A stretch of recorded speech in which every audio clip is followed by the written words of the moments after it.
The world outside your window grows quiet. The day has faded into stillness, and the air has taken on that particular softness that comes before a long winter night.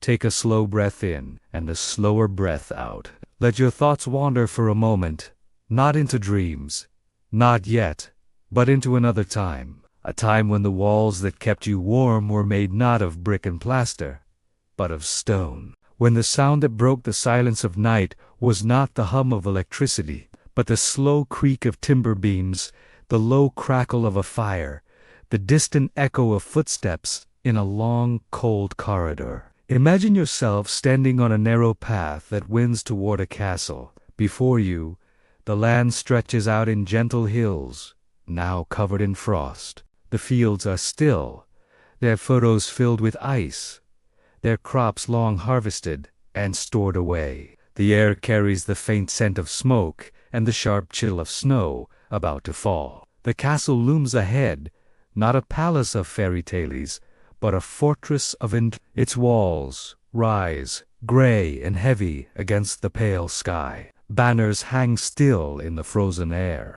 The moat, half iced over, reflects the faint light of a waning sun. Above the gatehouse, torches flicker, small and defiant against the cold wind.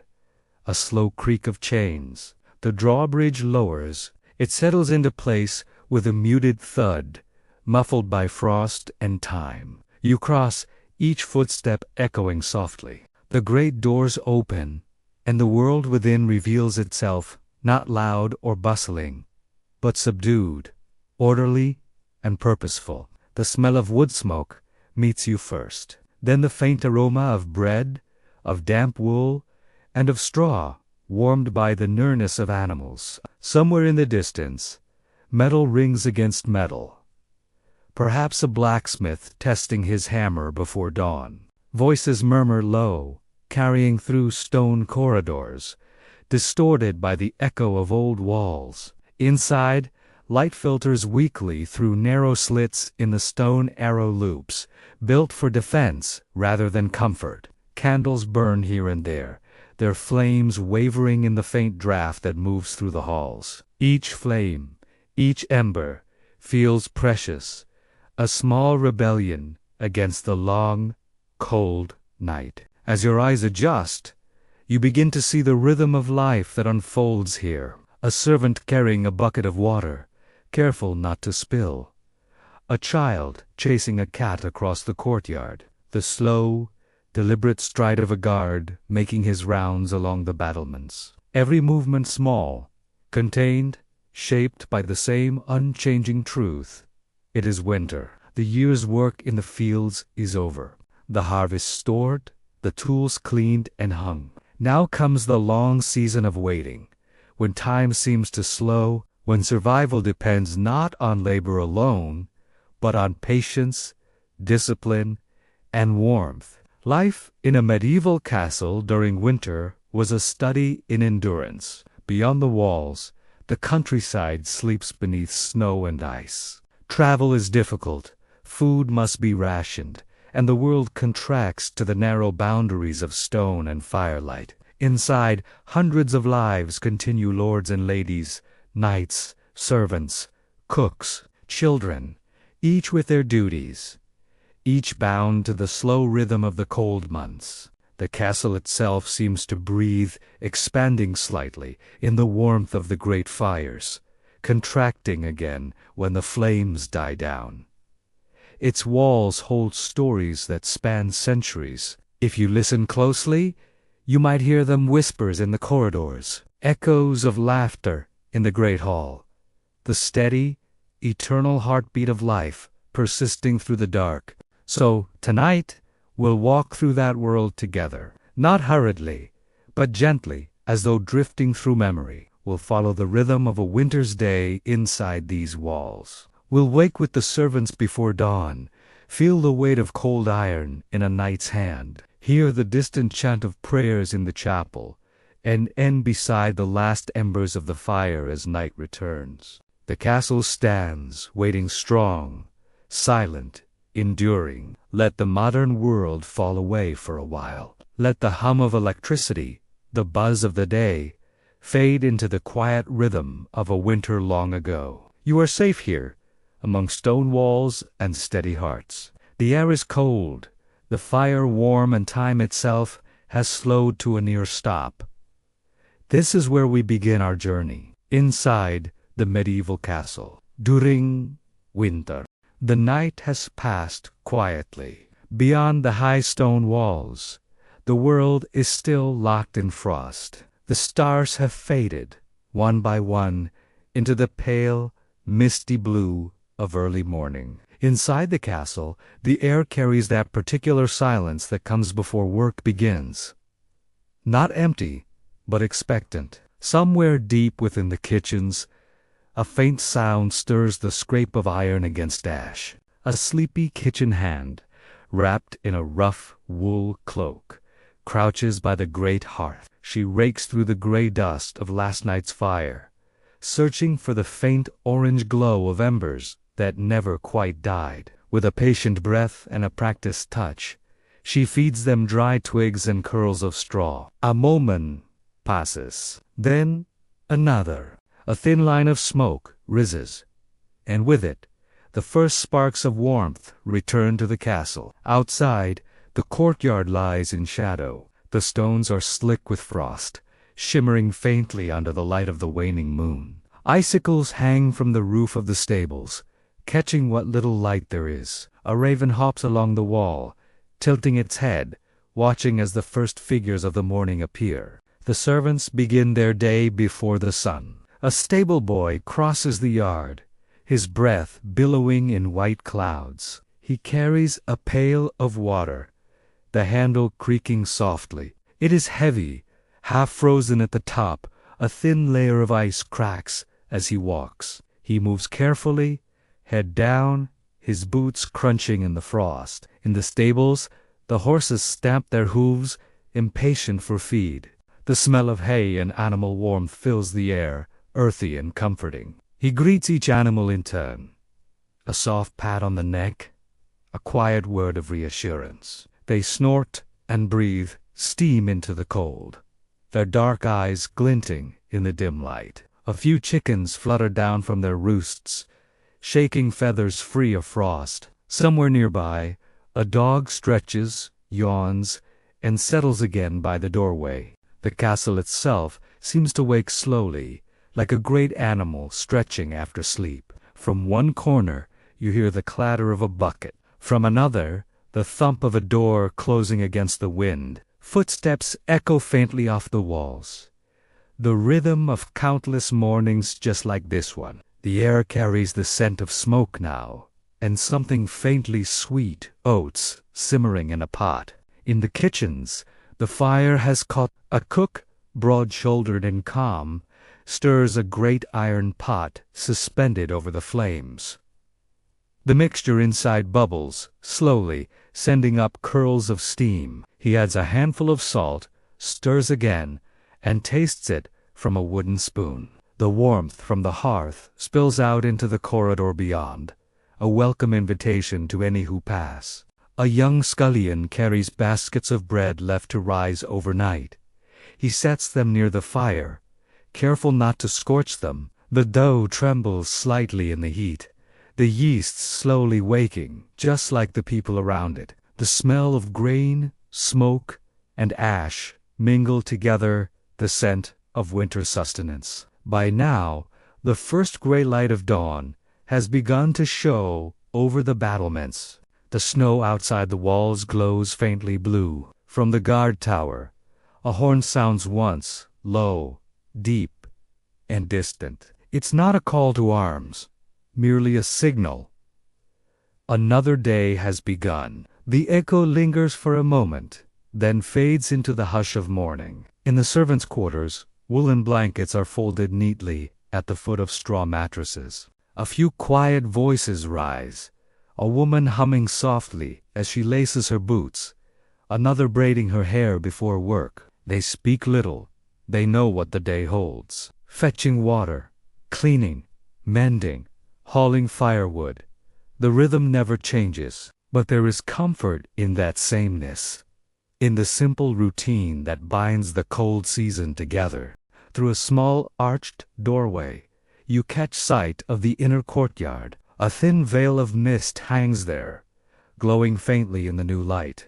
The well stands at its center, rimmed with frost. Two servants approach it, one carrying a lantern, the other a wooden bucket. The rope creaks as they lower it into the darkness, and a faint splash echoes up from below. Moments later, they draw it back, the water gleaming like glass. They carry it inside carefully, one hand steadying the handle, the other lifting the hem of their cloaks to keep from tripping. Drops fall onto the cobblestones, where they freeze almost instantly, tiny beads of ice that catch the light like crystals. From above, the first rays of sunrise touch the highest tower. A single bell tolls softly. Once, twice, 3 times, marking the morning hour. Its sound rolls across the courtyard, deep and resonant, bouncing from wall to wall before fading into silence. The castle is awake now. Chimneys breathe smoke into the pale sky. Servants hurry quietly about their work. The scent of porridge, firewood, and animals blends into the unmistakable smell of winter life. In one corner, a washerwoman breaks a thin layer of ice that has formed on the laundry basin. Her hands are red from the cold, but she works methodically, beating linen against a flat board. Steam rises where the water splashes her cloak. She hums a tune, perhaps a hymn, perhaps something older, the sound soft and steady, matching the rhythm of her task. Nearby, a boy splits logs for the kitchen fire. Each strike of the axe rings out sharp and clear. He pauses now and then to breathe into his hands, to shake out his arms. Behind him, stacked firewood grows higher, neat and straight, ready for another day's burning. Even in the coldest season, the castle is never truly still. Every hour brings movement, quiet, purposeful, unhurried. It is a world of labor, yes, but also of calm persistence. Each person knows their part, and each day begins again, much as the last did. As the morning deepens, the frost begins to soften where sunlight touches the stones. The sky turns from blue to pale gold, and though the air remains bitter, there is warmth enough in the rhythm of the people, in the smoke that curls from the kitchens, in the life that endures within the walls. Somewhere, high above, a window shutter creaks open. A figure leans out, a guard, perhaps, or a servant, taking in the view. The world beyond the castle still sleeps beneath snow and silence. But within, life has already begun its steady, ancient routine. This is morning in the courtyard, a moment of quiet purpose, of breath and frost and firelight. The castle is alive again, as it has been for centuries, awakening not with noise or haste, but with the slow, familiar rhythm of survival. By mid-morning, the pale sun has risen above the distant hills. Its light filters through a thin veil of cloud, soft and cold. Inside the castle, that light does not reach far. The walls are thick, the windows narrow, but its presence is felt nonetheless. A faint brightness seeps into corridors, glinting on iron hinges, on the edge of a bucket, on the still damp cobblestones of the courtyard.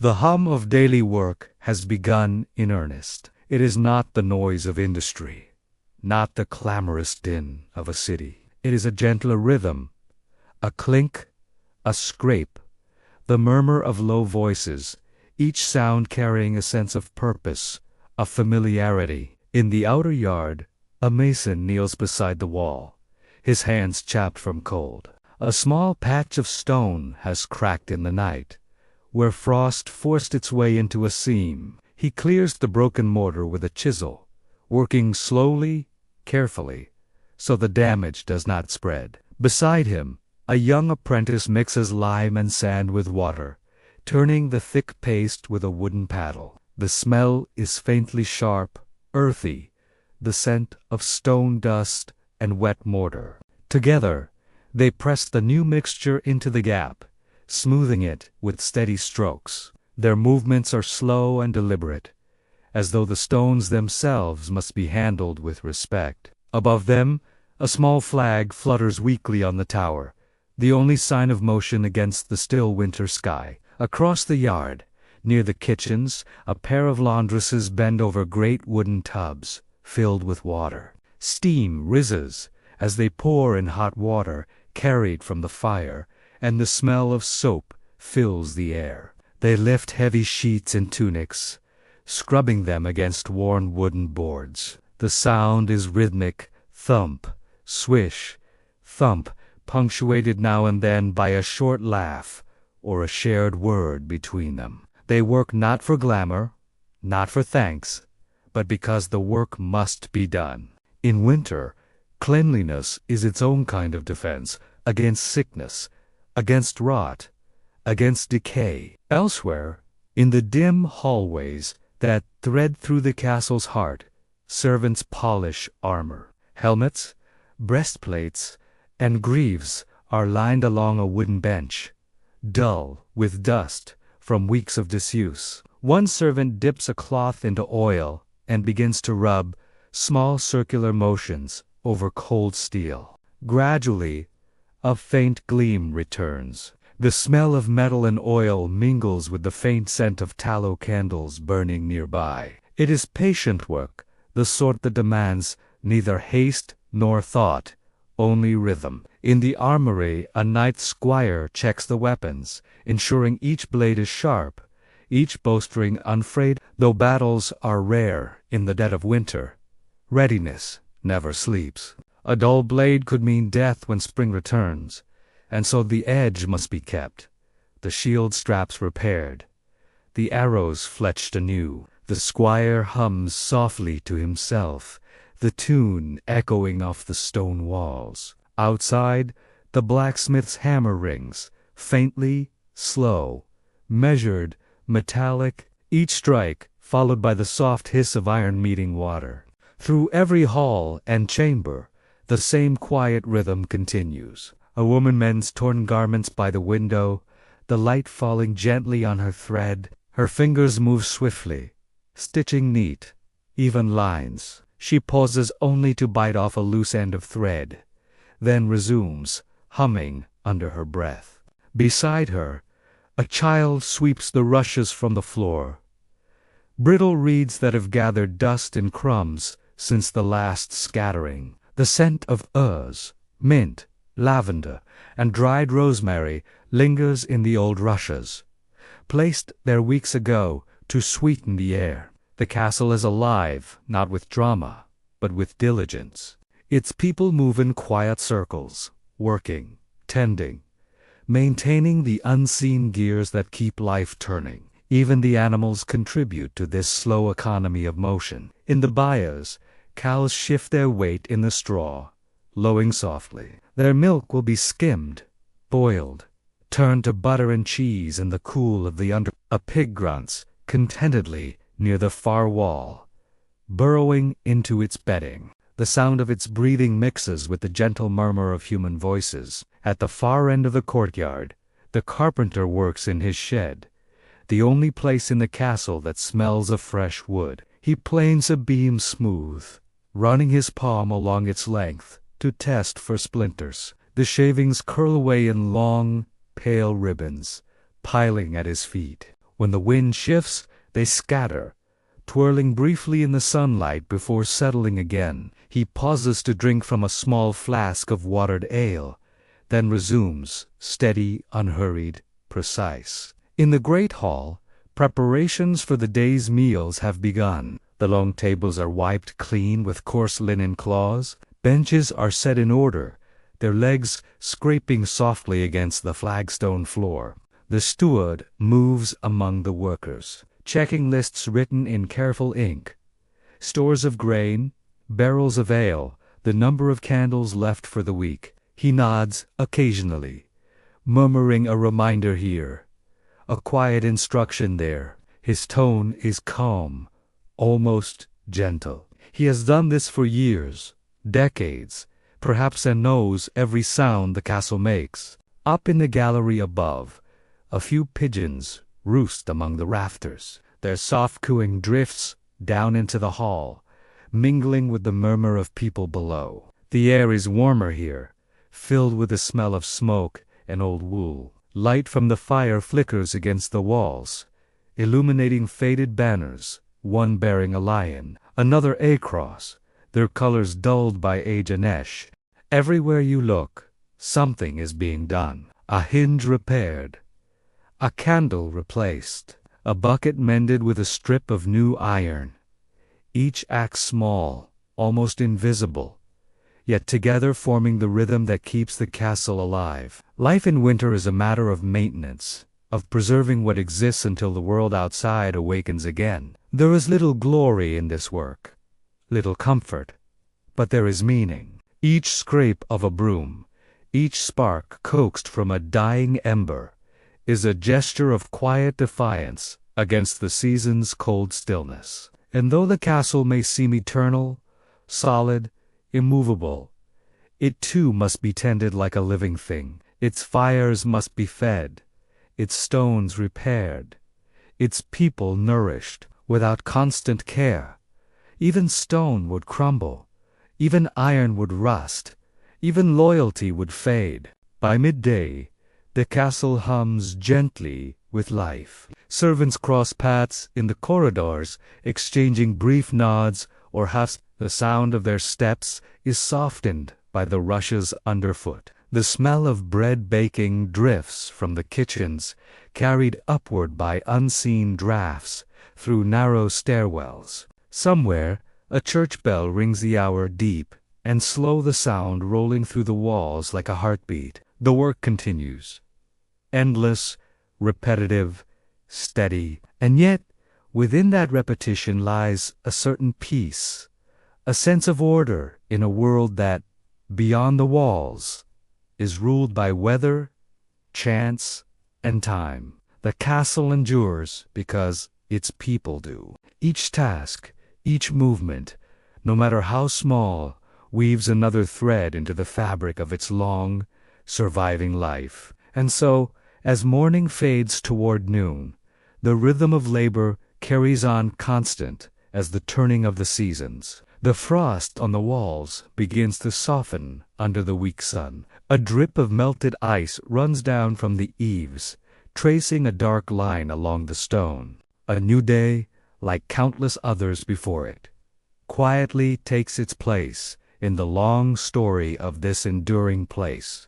By late morning, the courtyard has settled into a steady rhythm of work. The air remains cold, but the first thin warmth of day touches the stones. Somewhere above, a raven calls once, and then falls silent. Its cry echoes faintly, as though swallowed by the great gray walls. In the open space near the far gate, a knight steps into the yard, his breath clouds faintly in the air. He wears a thick gambeson beneath his armor, the padded fabric quilted and stained from years of use. Over it, he fastens plates of steel, not the bright parade armor of ceremony, but the dull, functional kind forged for endurance. Each buckle snaps softly into place, each strap drawn tight with practiced hands. Nearby, his squire stands ready, holding a helmet and sword. The squire's face is young, his eyes focused,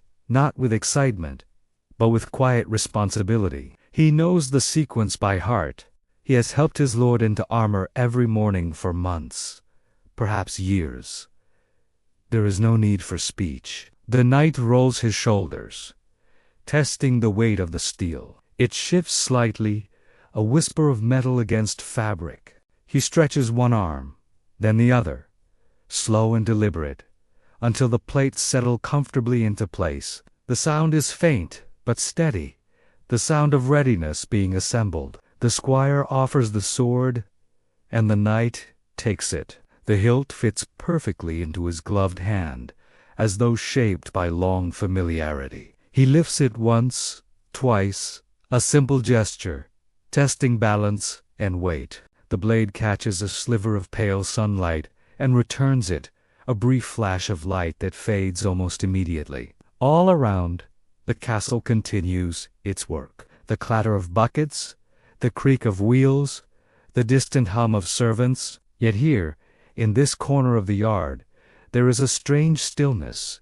as though time itself pauses for the ritual to begin. The night begins to move, slowly at first, tracing familiar forms in the cold air. A downward cut, a sidestep, a sweep of the sword across an invisible opponent. His boots scuff lightly against the frozen ground. Each motion is measured, careful, not a display of power, but of memory. Every gesture carries the quiet repetition of years of practice. The sword glides through the air with a muted hiss. The knight pivots, then turns again, his cloak shifting softly around him. He breathes steadily, a soft rhythm, inhale and exhale, matching each motion of the blade. From a distance, it looks almost like a dance, not a performance for others, but a private act of devotion, a conversation between man, metal, and silence. The squire watches closely, noting every movement, every small correction. Occasionally, he steps forward to adjust a strap or to retrieve a dropped gauntlet. His movements, too, are quiet and precise. He does not interrupt, only assists, anticipating needs that are never spoken aloud. When the knight pauses, the squire fetches a practice shield, a heavy, battered thing, its surface scarred from long use. The knight lifts it with one arm and resumes his drill. A block, a step, a parry. The sound of impact echoes softly off the stone walls. Each strike is deliberate, restrained, more study than violence. In this cold courtyard, surrounded by centuries of stone, the drill feels ancient, a ritual inherited, refined, and repeated through generations. Every knight who ever stood here, in this same light, on this same ground, would have known these motions. The stance, the pivot, the steady control. The rhythm is timeless, echoing from the past into the present, carried forward like a prayer. After a while, the knight stops and lowers his sword. His breath is slow, his body still. He stands silently, listening to the world around him, the murmur of distant voices, the caw of another bird, the wind brushing against his armor. It is not pride that fills him, nor excitement, but a deep and familiar calm. He knows the weight of his role, the constancy it requires. A lord must be ready, not only to command, but to endure. The squire approaches, taking the sword and shield. Together, they walk toward the small practice field beyond the gate, where wooden targets stand in rows. The ground there is frozen and uneven, littered with straw and old splinters. The knight chooses a spot and begins again. This time, his movements are larger, broader arcs, full turns, the occasional sound of blades striking wood. The rhythm remains steady, never rushed. Each strike lands with dull certainty, followed by a moment of stillness. He is not fighting. He is remembering the shape of defense, the weight of obligation, the discipline that separates order from chaos. The squire gathers the spent practice poles, stacking them neatly by the fence. He glances once toward the towers. The flag still hangs limp, the air heavy and cold. A few guards pass along the parapet above, their boots crunching softly on frost. They do not stop to watch. This is nothing unusual. The knight's daily practice is as much a part of the castle's rhythm as the turning of the kitchen spit or the toll of the chapel bell. Eventually, the knight removes his helmet. Steam curls faintly from his hair, damp with exertion. He stands still, eyes half closed, as though listening for something only he can hear, perhaps the echo of his father's lessons or the imagined sound of distant battle. But there is no battle here, only the quiet heartbeat of winter and the calm discipline of preparation. The squire takes the helmet and sword, carrying them back toward the armory. The knight follows at a slower pace, his boots leaving faint prints in the thawing frost. He pauses once to glance toward the hills beyond the walls. The world out there lies silent and white. Fields bare, trees skeletal against the sky. It will be months before any campaign begins again. For now, there is only waiting, waiting, and readiness. The sword will rest, the armor will hang, and the knight will turn to matters of governance, of counsel, of faith. But each morning, when the sky grows pale and cold, the ritual will begin anew. The quiet drill, the measured breath, the soft hiss of steel through the air. A reminder that discipline is its own kind of peace, a steady, unbroken rhythm within the walls of winter. And when he finally removes the last piece of armor, when the sound of metal gives way to the hush of wool and leather, the castle seems to exhale with him.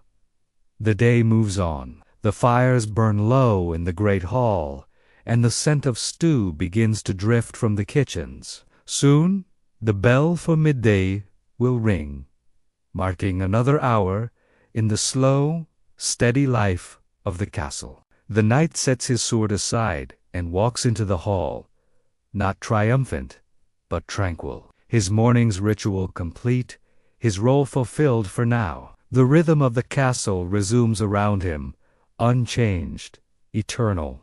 Outside, snow begins again, faint, delicate flakes drifting past the arrow slits. The light dims, but the fire brightens in answer, throwing its orange glow higher along the walls. A harpist at the far end of the room begins to play softly, almost absent, a slow melody, perhaps a folk tune from years long past. It winds gently through the air, a thread of sound weaving between the voices and the crackle of flames. The music is not for performance, nor for celebration. It is simply part of the hour, another rhythm in the castle's long, patient day. Even the servants move differently now, slower, quieter, lulled by the warmth and the music. Someone yawns discreetly.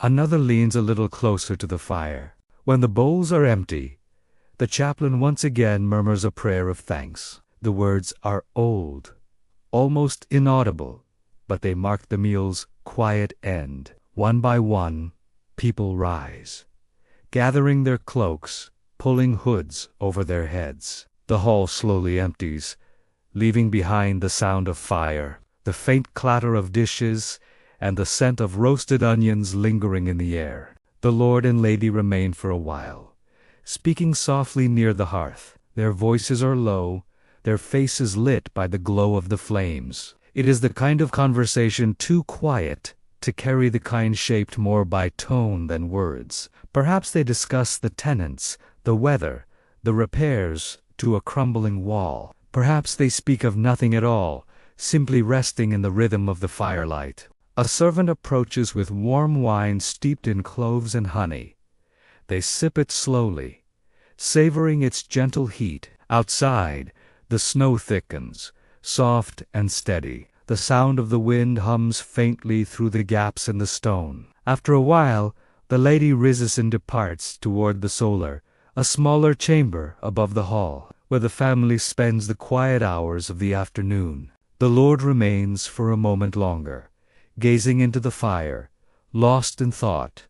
Then he, too, stands and leaves. The great hall falls almost silent. Only the servants remain, tidying the tables, sweeping up the rushes that have grown damp near the hearth. The harpist plucks one final note and sets the instrument aside. A few last sparks rise from the fire, drifting upward like fireflies before fading into the smoke-black rafters. The meal is over. The warmth lingers, held within the stones themselves. Beyond the walls, winter stretches endless and pale.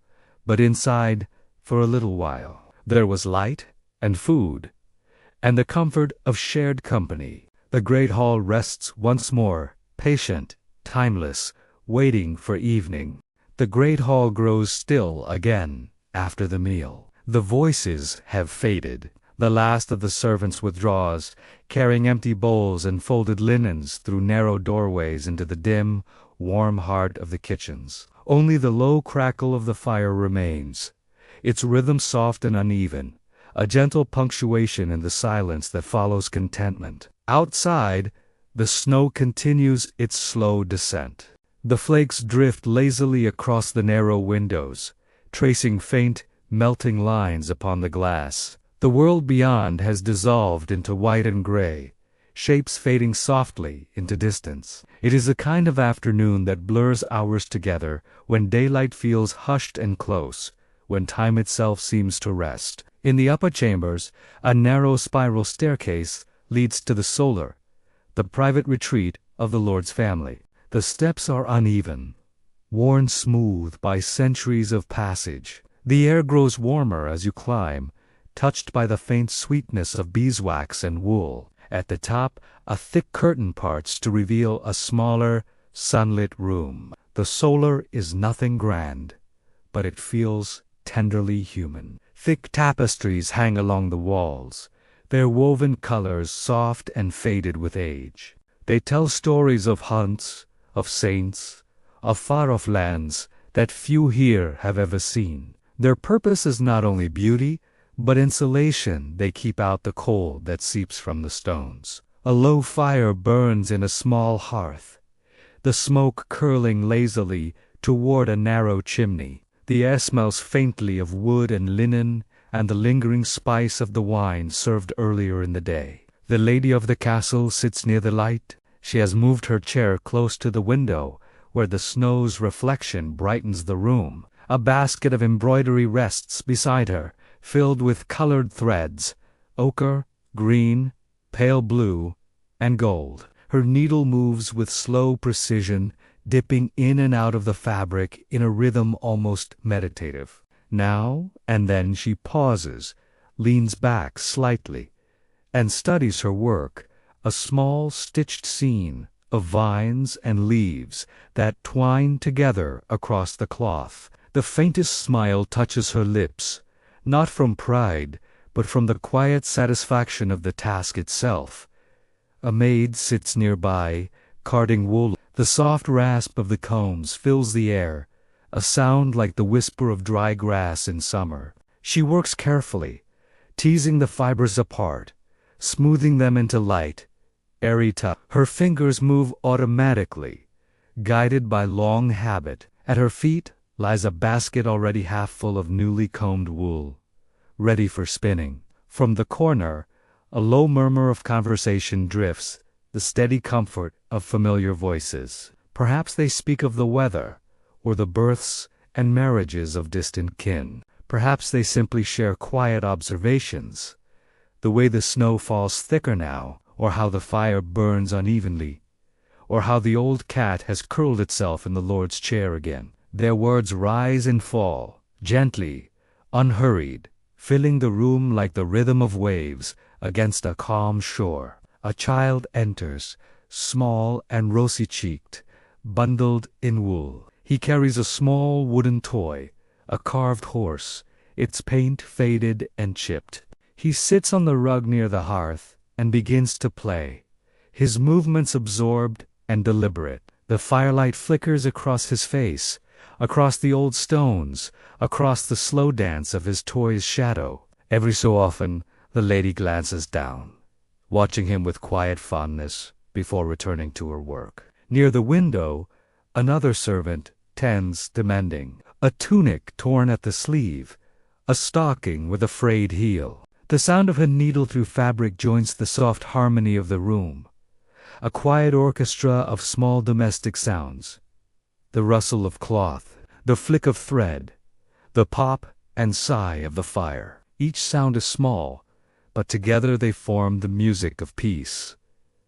The light shifts slowly as the afternoon deepens. At first it is silver and cold, then gold and soft, then finally a muted green. Outside, snow has piled thickly along the window ledges, softening every edge. The world seems muffled, like sound caught beneath a blanket. Inside, candles are lit one by one, their flames small but steady. The light they cast is gentle, not bright enough to chase the shadows, but enough to keep them company. The lady finishes her thread and ties it neatly. She places her embroidery aside and reaches for a book, a small, precious thing bound in leather. The pages are hand-copied, their ink slightly faded, their letters tall and elegant. It might be a book of psalms, or a collection of moral tales, or the life of a saint. She opens it carefully, her fingers tracing the delicate script. The maid stops carding for a moment to listen as the lady reads aloud, her voice calm and even, each word measured and soft. The story is simple, moral, familiar, yet somehow soothing, like a lullaby for the waking mind. Outside, a gust of wind sighs against the wall. The sound blends with the crackle of the hearth, the turn of a page, the faint creak of a chair. For a moment, all movement in the solar slows. The lady lowers the book, looks toward the window, and smiles faintly at the whiteness beyond. It is not joy exactly, but a quiet acceptance, the deep, patient peace of winter. The maid rises to feed another log into the fire. Sparks bloom briefly, bright and gold, before fading into smoke. The warmth expands just enough to reach the corners of the room. The cat stretches, shifts its position, and settles again. The afternoon drifts on. No one marks the exact time. Only the light changes. Only the candles burn lower. It is the slowest part of the day, when the body feels heavy with calm, when even the mind begins to wander softly. The child's game grows slower. The servants work gentler. The air itself seems to thicken with drowsiness. If you were there, sitting quietly in the corner, wrapped in a wool cloak, you would feel it too. The warmth of the fire on your face, the faint roughness of the rush mat beneath your hands, the muted sounds of sewing, reading, breathing, and outside, the endless hush of falling snow. The day slides toward evening without announcement, like a candle burning down. Soon the bell will ring again, the call to vespers, the beginning of the night's calm routine. But for now, the sola remains bathed in gentle light, its occupants suspended in a moment both ordinary and timeless. Work continues, slow and steady. Threads weave through fabric, pages turn softly, and somewhere deep within the walls, the heartbeat of the castle continues, ancient, patient, and calm. The light fades slowly, not all at once, but in careful stages. Gold softens to amber, amber to gray. The last reflections of the snow outside catch on the window panes, turning the room a muted silver. In the sola, the lady closes her book, the servants gather their work, and the hearth sighs its last bright breath of flame. Somewhere below, a bell begins to ring. Low, measured, it echoes through the stone corridors, through the stairwells and passageways, marking the hour of vespers evening prayers. Its voice is neither loud nor insistent. It simply is a reminder that the day is gently coming to its close. The castle begins to move again, though softly. Footsteps in the halls, a cloak being drawn about shoulders, the creak of a wooden door, the faint hush of fabric brushing stone. One by one, the inhabitants make their way toward the small chapel nestled within the inner ward. The corridor leading there is dim and narrow. Torches flicker at intervals along the walls, their light steadying the steps of those who pass. The scent of smoke and wax mingles with the colder air that seeps in through the arrow slits. Voices are few. Those that speak do so in whispers, as though the very stones ask for quiet. The chapel door stands open. Its wood is old and dark, bound with iron that has worn smooth from years of touch. Inside, the air is cooler, but filled with a different kind of warmth, not from fire, but from presence, from ritual, from stillness. A single narrow window, high above, lets in the last faint light of the sky, a pale blue-gray, now deepening toward night. That light falls across the altar, where candles have already been lit, tall, slow-burning, their flames steady and golden. The first to enter are the chaplain and two actors. Their robes sway gently as they move, the fabric whispering with each step. The chaplain hums under his breath, testing the first notes of the evening hymn. Then others arrive, the lord and lady, their household, their servants, the guards, off duty. Each takes a place quietly on the wooden benches. There is no grandeur here, no vast cathedral or towering choir. Only this, a small stone room, the sound of wind outside, the flicker of flame, and the soft murmur of human voices gathered in prayer. When all have settled, the chaplain begins. His voice is low, patient, deliberate. He speaks not as a man commanding attention, but as one continuing a rhythm older than himself. The Latin phrases roll gently through the space-long vowels, soft consonants, words that few understand fully, but all feel. Their sound fills the chapel like the slow rise and fall of breath. Candles flicker in unison with the rhythm of his voice. The light trembles along the walls, illuminating the carved faces of saints, the gleam of metal candlesticks, the faint grain of the wooden pews. Each flame seems to sway in silent conversation with the others alive, yet tranquil. When the chant begins, it is like water flowing through stone. The sound is deep and resonant, not loud but pervasive. It hums through the air, finding its way into every corner, every crevice. The melody is simple, a series of notes, rising and falling,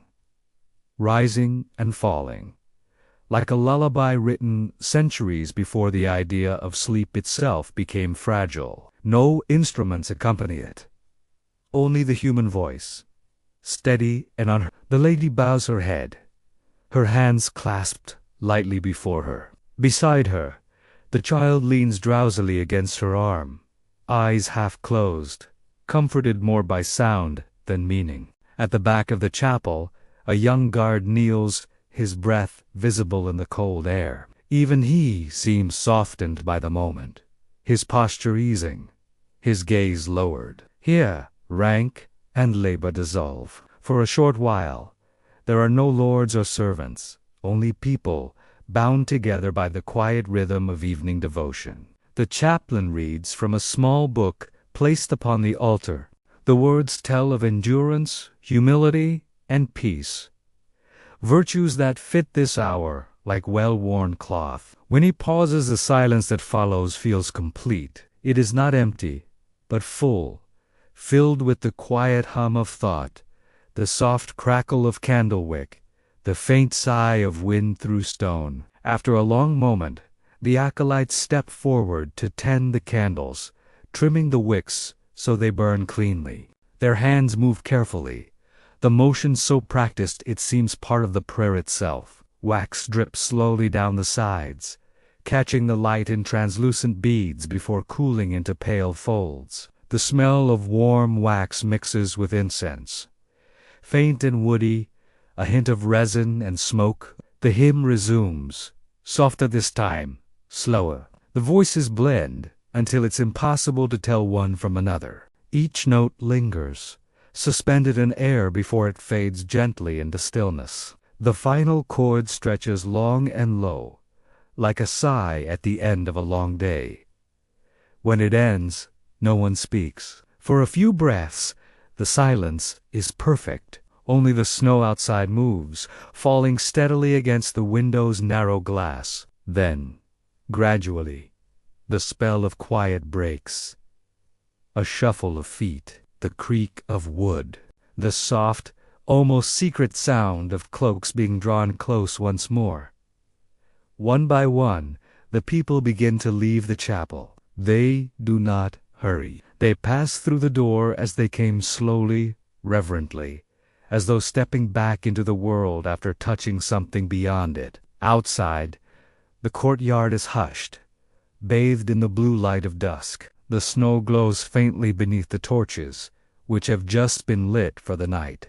The Lord and Lady walk together, saying little. Their footsteps crunch softly against the packed snow, their breath rising like mist. Behind them, the servants follow, their lanterns swinging, their golden light flickering against the stone. Each person drifts back to their appointed space, to hall, to kitchen, to chamber, carrying with them a small, quiet sense of stillness. Inside the chapel, the chaplain remains a while longer. He extinguishes one candle, then another, until only a single flame remains upon the altar. He watches it burn, steady, unwavering, and then, with a soft breath, he lets it go. The smoke rises in a slow curl, dissolving into the cool air. Darkness settles. The day's final sound is the closing of the chapel door, the iron latch clicking softly into place. Outside, the snow falls thicker now, blanketing the castle in silence. No voices, no horns, no movement. Only the slow, endless hush of winter night. The castle sleeps, and beneath its roof, hearts are quiet. The rhythm of prayer lingers, faint but steady like the echo of peace, still resonating long after the last note has faded. The castle still sleeps. Outside, the world remains wrapped in darkness, the sky a deep slate blue that hints at morning but does not yet reveal it. The snow has stopped falling, leaving a pale, unbroken layer across the courtyard. No footsteps, no voices, only the soft hiss of the wind as it moves gently along the walls.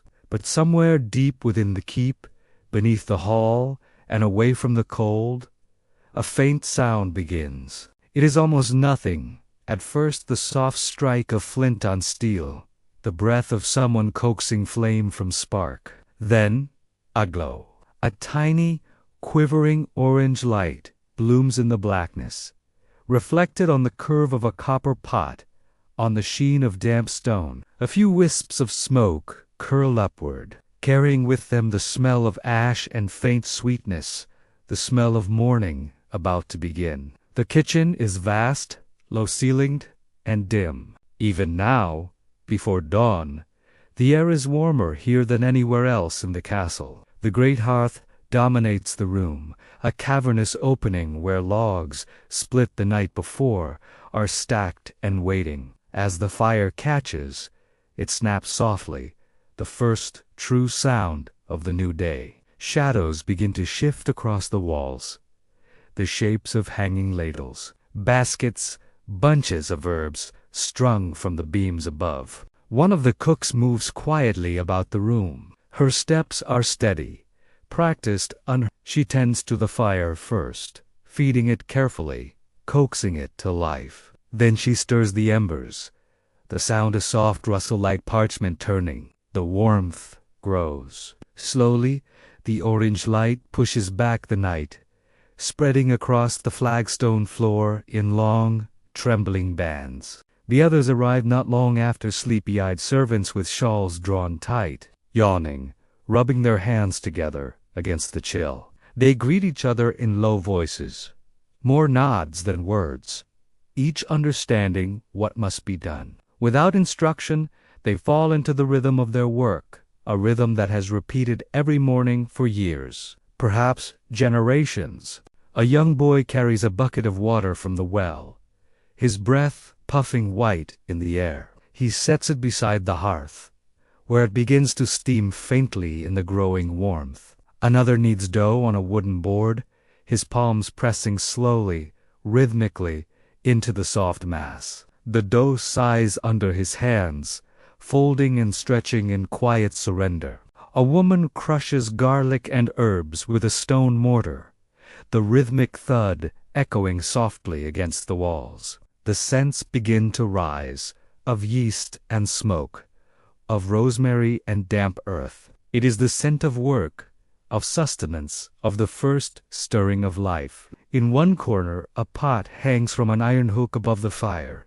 Inside, yesterday's broth simmers to life once more, a humble, fragrant mixture of barley, onions, and whatever scraps of meat remain. The cook stirs it slowly, the wooden spoon moving in wide circles. Each movement is deliberate, almost meditative. The liquid ripples gently, catching the light, releasing faint curls of steam that smell of salt and warmth. The firelight grows brighter now, painting the walls in tones of gold and amber. Soot glistens faintly on the stones, polished by years of heat and smoke. A cat slips in through the half-open door, winding between legs, purring lowly in its throat. Someone tosses it a crust of bread, and it settles by the hearth, curling into the first patch of real warmth the day has offered. The room is alive now, but not noisy. There is no rush,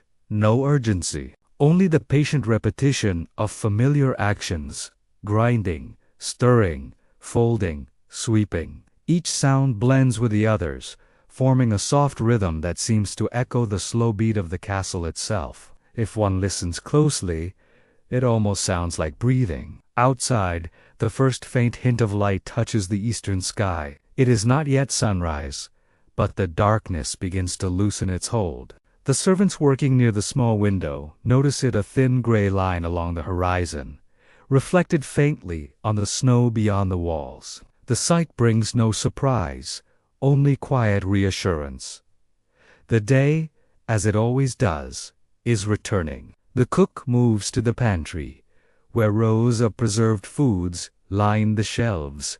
Smoked hams wrapped in cloth, dried beans in earthen jars, wheels of cheese crusted with wax. She runs her hand along the shelf, choosing with care. Every piece of food is precious, the result of months of labor, storage, and preparation. Even in winter, the rhythm of the seasons lingers here, the memory of harvest and sun stored away in salt and smoke. She returns with a handful of ingredients, adding them to the pot without haste. The broth deepens in color, and the air fills with the scent of warmth, itself savory, familiar, comforting. Someone laughs quietly, not loudly, not carelessly, just a soft moment shared between those who rise before all others. It fades as quickly as it came, leaving behind a contented silence. In the small chamber adjoining the kitchen, a baker tends to his oven. The stone arch glows faintly from within. He slides in the first loaves of the morning round. Dense, their crusts dusted with flour, the smell begins to spread at once, rich, nutty, and alive. It fills the corridors beyond the kitchen, drifting upward toward the sleeping chambers. Even those still in bed might sense it in their dreams, the scent of bread baking in the early dark. The boy who fetched the water now polishes a copper pot until it gleams, though no one will see it for hours. His hands move in slow circles, the cloth rasping softly. He hums to himself, off-key, but steady. The cook glances over once, says nothing, and continues her work. The kitchen breathes around them, fire crackling, broth simmering, bread rising. The first meal of the day is already being born from the dark. Soon the bells will ring. Soon the castle will wake.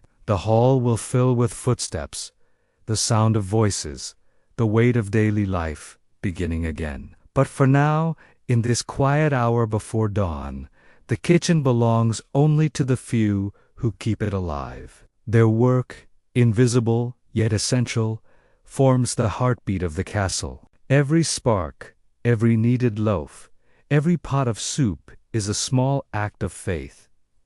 Faith that morning will always come, that the fire will always catch, that life will continue through the long winter. Outside, a single crow calls from the tower roof. The sound breaks the night's last silence. It is answered faintly by another, and then, there, at the edge of the horizon, the first trace of pink appears, spreading slowly through the gray. The cook looks up once, briefly, at the narrow window. Her hands pause, just for a moment. Then she stirs the pot again. The day has begun. Morning has come. Not brightly, but gently. The sun lifts through a veil of gray clouds, its light diffused, softened by the pale shimmer of lingering snow. The castle walls, once shadowed and still, glow faintly golden where the light touches them. Smoke rises from the kitchen chimneys in slow spirals, drifting upward into the cold morning air. The courtyard begins to stir. Boots scrape against stone.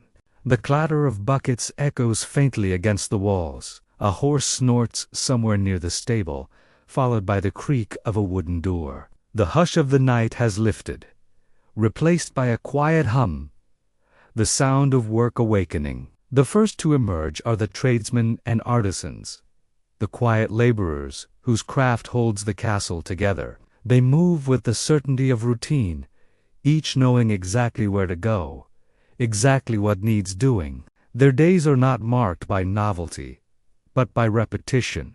Yet within that repetition there is skill, care, and a kind of peace. Near the smithy, the blacksmith stokes the forge. The air there is thick with the scent of coal smoke and heated iron, heavy, dry, and faintly metallic. He works methodically, his movements practiced and deliberate. The bellows sigh, feeding the fire until it roars softly, the flames shifting from orange to bright white at the center. The first strike of hammer on metal rings out, steady and measured, reverberating through the courtyard. The rhythm is not harsh. It is controlled, precise. Each blow lands with a purpose. Sparks leap, fading as quickly as they appear.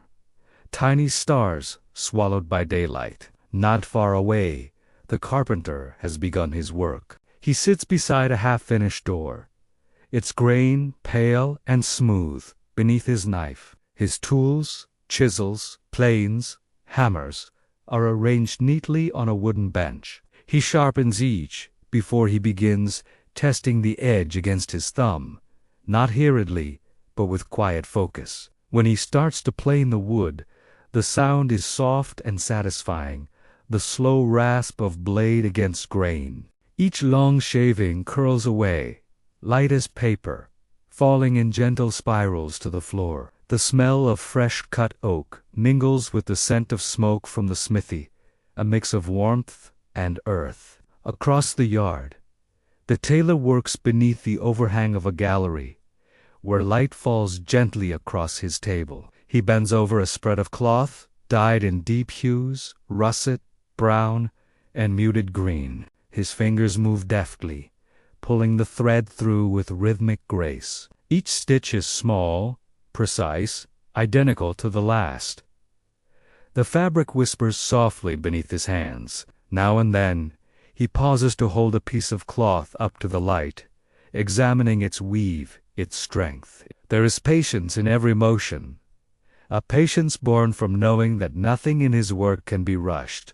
The potter's wheel turns slowly in a small workshop near the inner wall. He shapes clay with steady, dampened hands, coaxing it upward from the spinning mass. The clay glistens under his touch, cool and pliant. The wheel hums softly, turning at a pace that mirrors the rhythm of his breath. He leans close, watching as a form takes shape, a jug, perhaps, or a bowl. Each curve, each line, feels almost inevitable, as though the shape already existed within the clay and only needed to be revealed. In the open yard, two masons inspect the outer wall, their tools slung at their belts. One traces a crack in the mortar with gloved fingers, nodding thoughtfully. The other mixes lime and sand in a trough, the paddle scraping with a low, steady sound. Their conversation is quiet, their words practical, their voices carried away by the breeze. They work not for beauty, but for endurance, their craft meant to last centuries long after their names are forgotten. Around them, apprentices move briskly, carrying water, wood, and supplies. They are young, their faces red from the cold, but their energy softens the morning. Laughter flickers briefly through the air, light and fleeting, soon replaced by focus again. Their masters watch but do not scold. Each boy and girl must learn through repetition, through error, through time. Inside the keep, the castle's artisans of finer skill begin their day. A scribe sits by a tall, narrow window where the light is best. Before him lies a sheet of parchment stretched taut upon a board.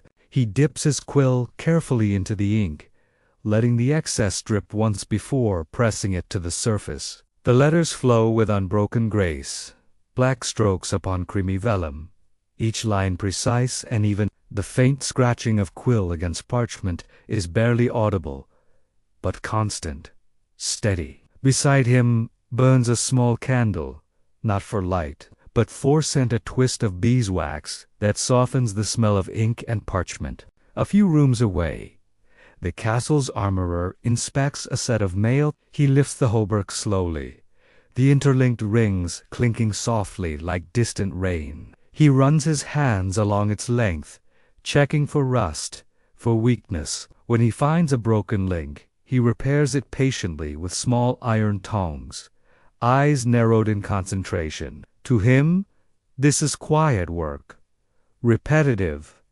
meditative, essential. Every repaired ring is a promise, protection, readiness, the steady maintenance of strength. Throughout the courtyard, the combined rhythm of labor fills the air.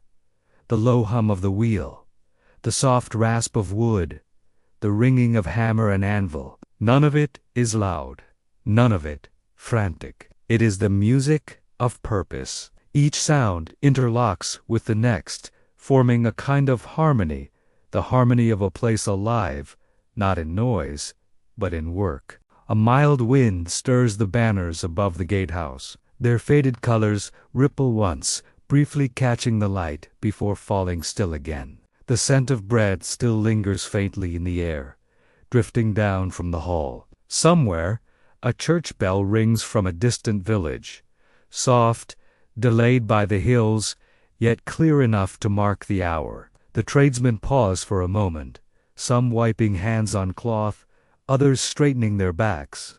The world feels momentarily suspended, work stopped, but not ended, as if the castle itself has drawn breath. Then, as naturally as it began, the rhythm resumes. Tools lift, hammers fall, the wheel turns. Each person returns to their task, guided by habit, by duty, by the quiet pride of creation. By mid-morning, light fills the courtyard completely. Snow still clings to the shadows along the walls, but its sharpness has softness under the pale warmth of the day. The air smells of iron, sawdust, and smoke, the smell of work continuing, unbroken, inevitable.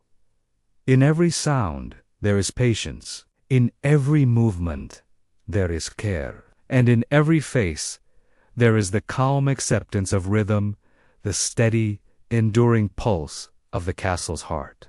By late morning, the life within the castle walls begins to extend outward. The great gates, heavy with iron and age, creak slowly open. Beyond them lies the road, packed dirt, pale with frost, winding gently downhill toward the village below. The sound of the iron chains, the deep groan of the hinges, these announce not a moment of grandeur, but of quiet routine. It is market day, and for a few brief hours, the stillness of winter softens into a hum of human life. The air outside is colder, sharper, touched by the faint scent of pine smoke from 100 small hearths. The village crouches at the base of the hill, its cottages huddled together as if for warmth, Thatched roofs glisten faintly with frost, their ridges white against the gray of the morning sky. Chickens peck cautiously at the frozen earth.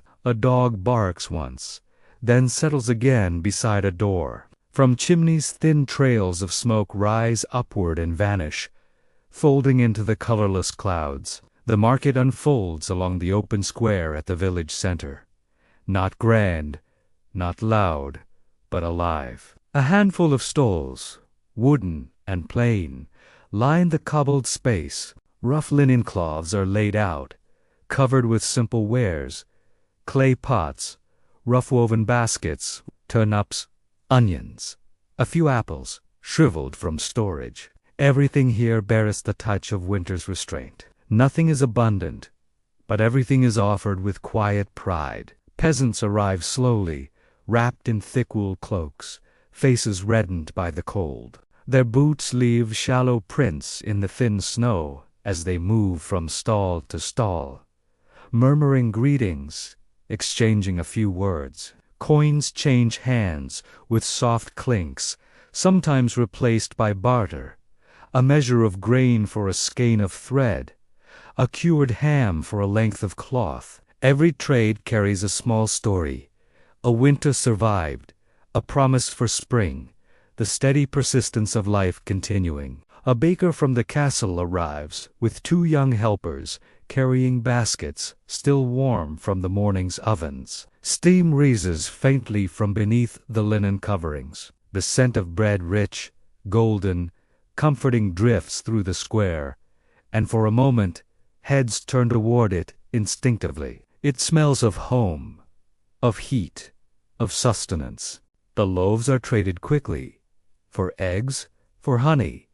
4 small coins wrapped in cold fingers. By the well, an old woman sells bundles of herbs, dried thyme, sage, and lavender from the summer past. Her hands are worn and cracked, but gentle as she sorts each sprig into small cloth pouches. A mother buys one, pressing it to her face before tucking it into her basket, a memory of warmth in the cold months to come. Further along, the blacksmith's apprentice has set up a small stand, displaying nails, hinges, and horseshoes. He leans on the table, watching the people come and go, the faintest trace of pride softening his shy expression. He has made each piece himself, under the master's watch, the mark of his own hammer in every curve. To him, this day is more than commerce.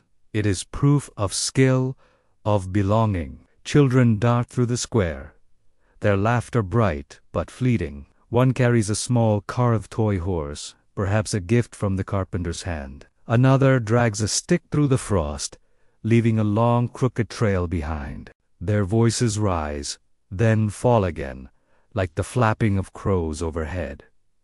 Even in winter, play finds its place. At the far end of the market, a traveling peddler sets up his cart. Its sides are covered in trinkets, pins, combs, ribbons, and little brass bells that chime faintly when touched. His voice is low but rhythmic as he speaks, describing each item not as a seller, but as a storyteller. A bit of color, a bit of sound, a reminder that beyond this small valley, the world continues distant, mysterious, alive.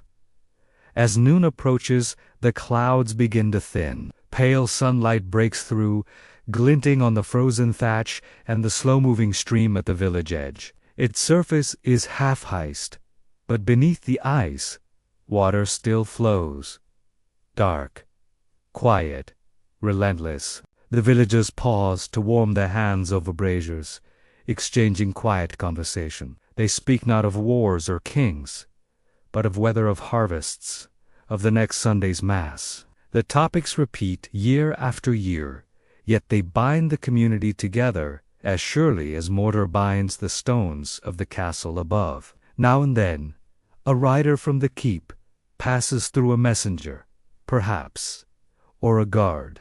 His horse's hooves echo against the stones, scattering a few birds into the air. The villagers step aside politely, watching him go, the crest on his cloak bright against the dull sky. For them, the castle is both protector and presence, distant yet always felt. Its shadow falls across their lives, not in fear, but in familiarity. By afternoon, the market begins to fade. The stalls empty, the baskets lighten, and the square slowly returns to silence. People drift back to their cottages, carrying what they've earned or traded. A child tugs her mother's hand, clutching a crust of bread in the other. The peddler closes his cart, the small bells jingling softly as he goes. Smoke thickens once again above the village, and the sound of chopping wood replaces the chatter of the morning. From the castle walls,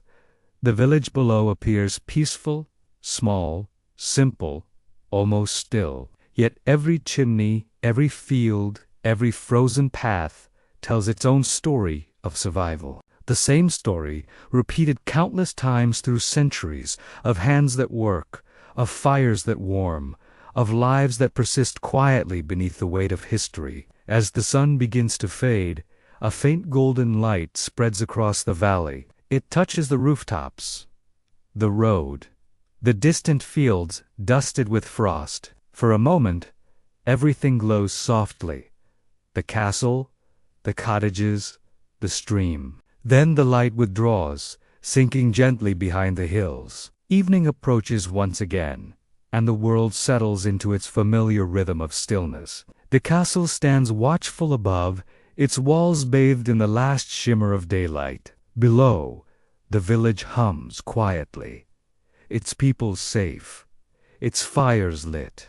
Together, they form a single, breathing world, two halves of the same life, enduring side by side in winter and beyond.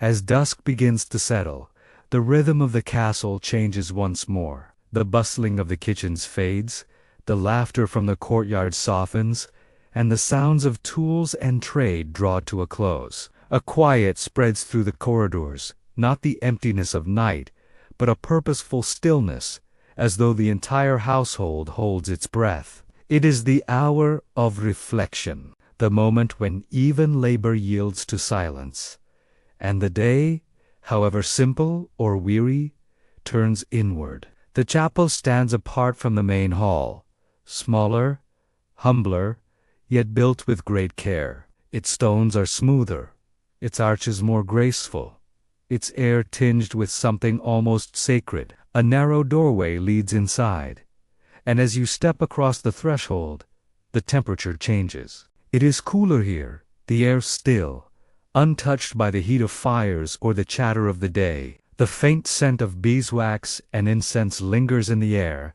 mingled with the old sweetness of carved oak and stone dust. Candles line the altar, dozens of them, each a small sun. In the gathering twilight, their flames tremble slightly, their light reflected in the polished chalice and the faint shimmer of gold leaf on the icons above. The glow does not banish the shadows, but softens them, filling every corner with a patient warmth. The sound of footsteps is muffled on the worn flagstones. Someone coughs quietly, someone whispers a prayer, and then, slowly, all sound fades again. The lord and lady arrive first, their movements measured and restrained. They bow their heads before the altar, the folds of their garments brushing softly against the floor.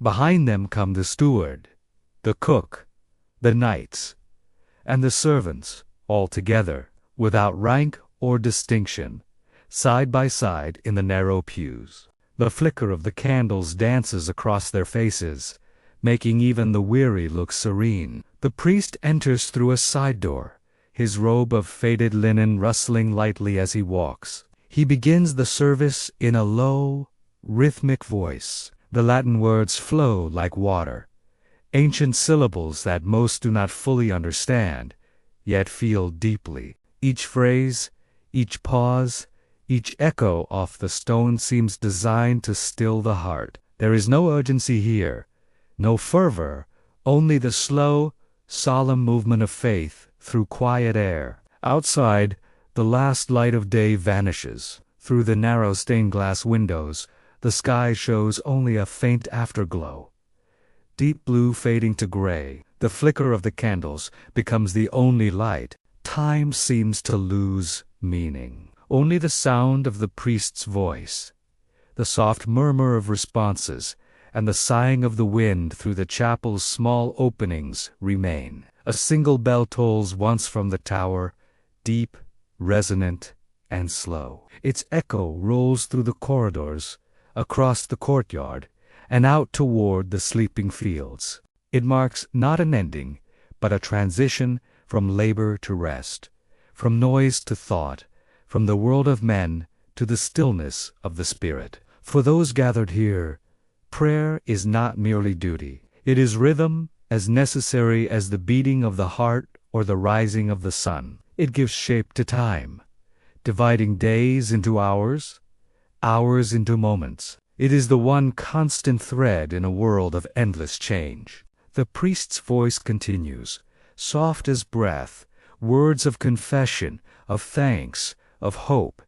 The candles burn lower. Wax drips slowly down their sides, forming small, pale ridges like the bark of trees. A servant kneels at the back, head bowed, eyes closed. Her hands are rough from work, yet folded with perfect stillness. Near her, a knight bows deeply, his armor catching the light in muted reflections. For a brief span of minutes, all are equal bound, not by title, but by quiet reverence. Then, as the prayers draw to a close, a soft hymn begins. The melody is simple, almost plain, but beautiful in its simplicity, rising gently, then falling again, like the tide. The voices are subdued, blending into a single, fragile harmony. Each note lingers in the air long after it's sung,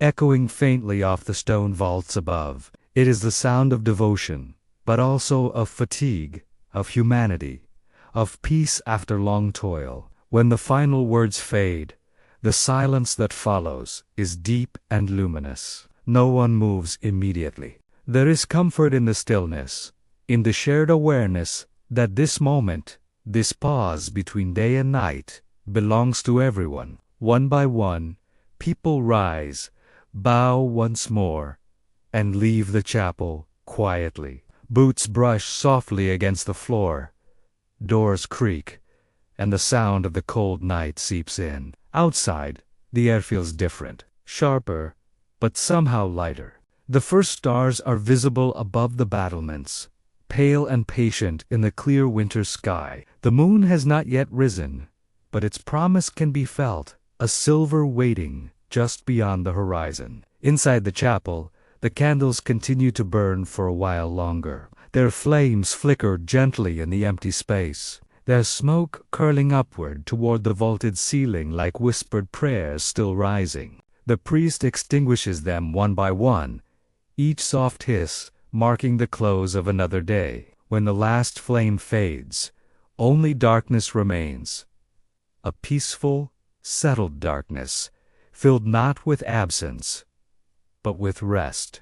The castle sleeps once more. Beyond its walls, the snow lies deep and untouched, stretching out in quiet folds across the valley. The world is colorless, now all shades reduced to soft gray and pale silver under the moon's patient glow. The night is colder than before, but also stiller, calmer. Even the wind has grown tired, its breath slowing as though the world itself exhales and finally settles. Inside, every fire has been banked, every door closed, every lantern dimmed. The faint scent of smoke lingers in the corridors, blending with the cool breath of stone. Somewhere, a log in the hearth gives a final sigh, a hollow crack, then silence. The keep, the towers, the chapel, all are wrapped now in a stillness that feels both fragile and eternal.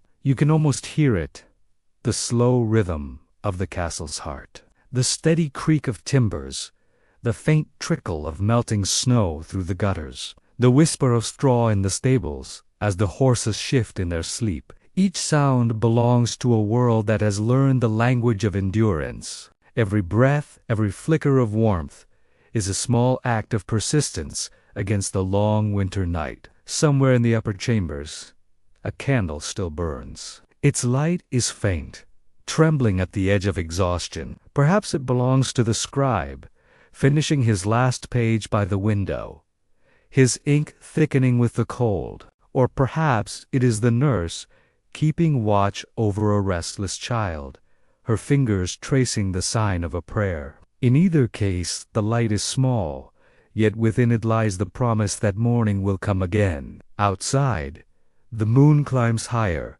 tracing the outline of the battlements in pale silver. The snow sparkles faintly on the rooftops, and icicles gleam like crystal blades along the eaves. Below, the frozen river glints under the starlight, unmoving yet alive with hidden current. Somewhere in the distance, a wolf calls once, its voice low and lingering. Then the valley falls silent again. The kind of silence that feels endless. In this moment time loses its sharpness. The centuries between then and now grow faint, almost transparent.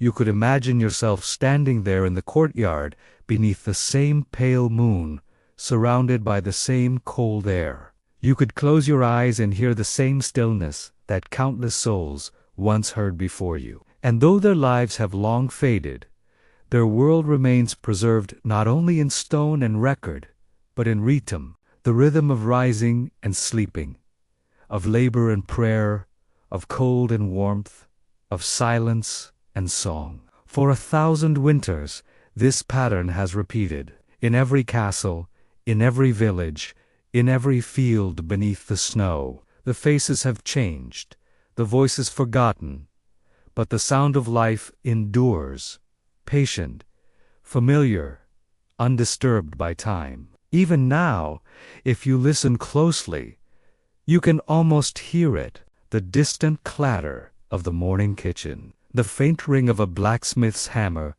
the murmured prayer in a candlelit chapel. Echoes carried gently through the corridors of memory, and perhaps that is what remains most of all. Not the wars or the banners or the grand names carved into stone, but the quiet, repeating acts that filled their days.